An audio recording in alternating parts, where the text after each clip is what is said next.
নমস্কার বন্ধুরা, আমার বোথ সাইড প্লেসমেন্ট চ্যানেলে মূলত দেখো এই সপ্তাহের যে কর্মসংস্থান পত্রিকাটা লেটেস্ট বেরিয়েছে তার ইস্যুগুলোই তো আমি এই চ্যানেলে তুলে ধরার চেষ্টা করি, সেটাই তোমাদের সঙ্গে ডিসকাস করছি। দেখো, এমসে 4500 ক্লার্ক, টেকনিশিয়ান এবং ফার্মাসিস্ট, পাশাপাশি অ্যাটেন্ডেন্ট অনেকগুলো পোস্টে নেওয়া হচ্ছে কল্যাণী, নয়াদিল্লি সহ সারা ভারতের বিভিন্ন এইমস এবং ইএসআই অফিসে কাজের জন্য। দেখে শুনে একটা হিউজ রিক্রুটমেন্ট অ্যাপ্লাই করতে পারো।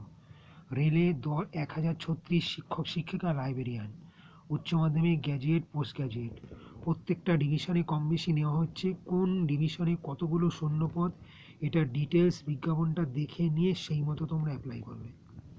পাশাপাশি রেলের 464 মাল্টি টাস্কিং স্টাফ, এটারও কিন্তু পুরোপুরিভাবে, যেহেতু কেন্দ্রীয় সরকারের রেল মন্ত্রকের অধীন dedicated freight corridor corporation of India limited, তার আন্ডারে কিন্তু এই রিক্রুটমেন্টটা হতে চলেছে, সেই বুঝে তোমরা অ্যাপ্লাই করবে।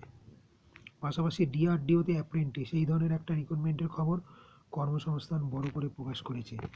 পাশাপাশি ভারত ইলেকট্রনিক্সে 350 প্রফেশনারি ইঞ্জিনিয়ার, এই ধরনের একটা রিক্রুটমেন্টের খবরও তারা প্রকাশ করেছে। সেনাবাহিনীতে 379 টেকনিক্যাল অফিসার এবং ইউরেনিয়াম কর্পোরেশন অফ ইন্ডিয়া, সেখানে 228 জন আইটিআই অ্যাপ্রেন্টিস হিসাবে রিক্রুটমেন্ট হতে চলেছে হিন্দুস্তান অ্যারোনটিক্সে অ্যাপ্রেন্টিস হিসাবে কিছু রিক্রুটমেন্ট। মূলত এই ধরনের খবরগুলোকেই এই সপ্তাহের জন্য হেডিং করেছে কর্মসংস্থান। চ্যানেল লাইক করো বন্ধুরা, শেয়ার করো এবং সাবস্ক্রাইব করো, এবং অবশ্যই ওপিনিয়ন বা মতামত জানাতে ভুলবে না। ধন্যবাদ।